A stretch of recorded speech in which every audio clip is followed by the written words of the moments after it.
তুই তো কোম্পানি করতে চাইছিস, তুই অনেক উপরে উঠতে চাইছিস, তো তারা অনেক, তাই না? তুই চট করে সফল হতে চাস। নে নে ধর, দেখবি তুই সাহেবদের সঙ্গে মিটিং করতে পারছিস। এই চুক্তিপত্রের কথা অনুযায়ী তুই সমস্ত কাজ করতে পারছিস। নয়তো তুই শাড়ি বানালো, সেই শাড়ি কিন্তু সাপ্লাই হবে না, আর টাকাও পাবি না। আর টাকা পেয়েও তুই আঁচল মুখার্জির মতো হয়ে যেতে পারবি না। শোলক, ও তার মানে আমি ঠিকই ধরেছিলাম শাড়ি।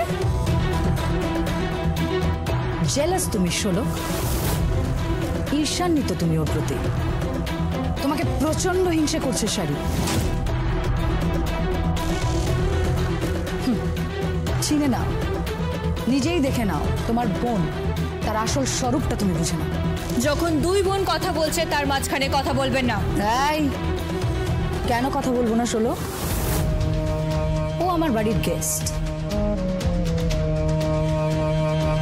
তুমি এই বাড়ির বউ হতে চেয়েছো, তোমাকে করে দেওয়া হয়েছে এই বাড়ির বউ। ও ব্যবসা করতে চায়, বিজনেস। ওকে আমি শাড়ির বাজারে কুইন বানিয়ে দেবো, রানী। বুঝতে পেরেছ? রানী বানিয়ে দেবো ওকে আমি। কিন্তু আমি দেখছি তাতেই তোমার অসুবিধাটা হচ্ছে। তুমি ঠিক নিতে পারছো না, তাই না? তুমি ভেবেছিলে এই বাড়িতে সার্থকের বউ হয়ে এসে সার্থককে বিয়ে করে এলে তোমার অনেক ফায়দা হবে। ফায়দা হচ্ছে না। কি এখন কি আর সার্থককে চাইছো না? কি আজে বাজে কথা বলছেন আপনি? কোনো আজে বাজে কথা বলছি না আমি। তুমি তোমার মতো একটা মেয়েকে আমায় চেনাচ্ছ শোলক? কি ভেবেছো তুমি সমস্তটা নিজে গ্রাস করবে? হ্যাঁ, কি ব্যাপার?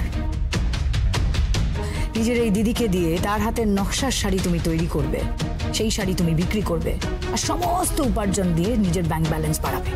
বাহ, খুব ভালো। বাড়ি কিনবে, গাড়ি কিনবে, কলকাতা একজন সফল নারী হয়ে উঠবে। তা তো হবে না। তুমি সংসার করতে চেয়েছো, তুমি সংসার করবে। তুমি সার্থক মুখার্জির স্ত্রী হয়ে বাঁচবে, আর শাড়ি হবে আমার ট্রাম্প কার্ড।